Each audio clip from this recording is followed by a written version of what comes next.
Saudara yang terkasih, di masa pandemi COVID-19 ini, banyak timbul pertanyaan. Apakah Allah masih mempedulikan dunia yang diciptakannya ini dan juga hidup kita sendiri? Apakah Ia masih mencintai kita? Dan apakah masih ada tangan yang memimpin kita? Alkitab dengan tegas memberitahukan bahwa ada tangan yang memimpin kita dan ada kasih yang senantiasa merangkul kita, yaitu Tuhan Allah yang memerintah. Dunia yang diciptakan Allah tidak dilepaskan olehnya. Kita tidak dibiarkan begitu saja oleh Tuhan. Ia bahkan mencampuri urusan kita menurut rencananya. Itulah yang disebut dengan pemeliharaan oleh Allah. Tuhan memerintah dunia di dalam pemeliharaannya. Dunia ini ditanggungnya ke arah tertentu. Segala sesuatu dipimpinnya ke arah tujuan yang ditetapkan. Sejarah dunia amatlah bergelora. Banyak taufan dan angin ribut di dalamnya. Banyak terjadi hal-hal yang mengerikan. Banyak kekuasaan-kekuasaan yang melawan Allah. Tetapi Tuhan ada di atas semuanya itu. Ia memerintah meskipun banyak yang melawan. Ia melanjutkan rencananya, dan rencananya itu adalah suci, bijaksana, baik, dan penuh kasih. Alkitab memberikan keterangan sepintas tentang cara Tuhan memerintah. Dalam perumpamaan anak yang hilang, kita dapat menangkap sedikit tentang rahasia pemerintahan Allah akan dosa. Si anak yang meninggalkan rumah bapaknya adalah bertentangan dengan perintah dan maksud hati bapaknya. Ayahnya menasehati dia supaya jangan pergi, tetapi ia pergi juga.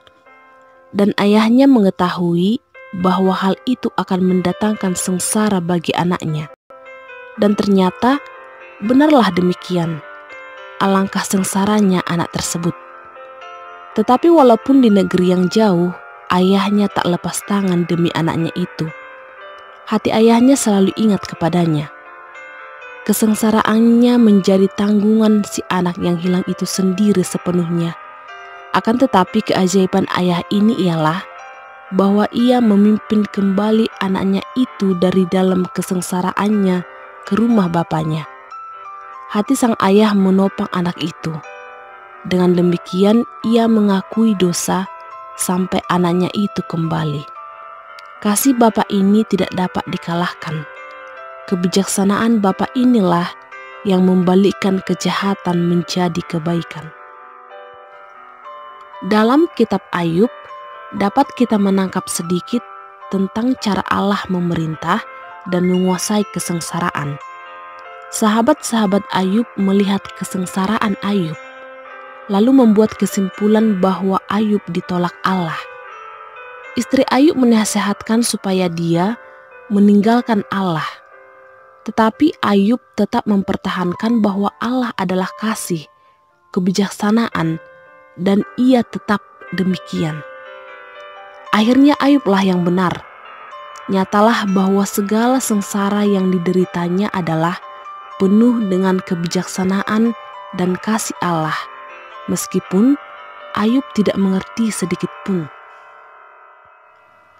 Demikianlah Alkitab memberitakan kepada kita dengan bermacam-macam cara bahwa Allah lah yang memerintah, dan bahwa dalam caranya memerintah itu ia selalu tetap tak berubah dalam kekudusan, keadilan, kasih, dan rahmat-Nya. Kita ini hanyalah seperti kupu-kupu yang hidup sehari saja. Kita tidak mempunyai pandangan atas seluruh pekerjaan Allah. Kita tidak dapat duduk berdampingan dengan Tuhan di atas tahtanya. Tetapi yang sudah tentu ialah tidak ada alasan sedikit pun untuk mengajukan masih tidak percaya terhadap pemerintahan Tuhan atas dunia ini. Nasib kita berada di tangan Tuhan, Bapa Yesus Kristus, dan di tangannya pastilah nasib kita aman. Saudara yang terkasih yang saat ini terdampak COVID-19 dan juga yang terpapar COVID-19, mari menyerahkan seluruh hidup ke dalam pemeliharaan Allah.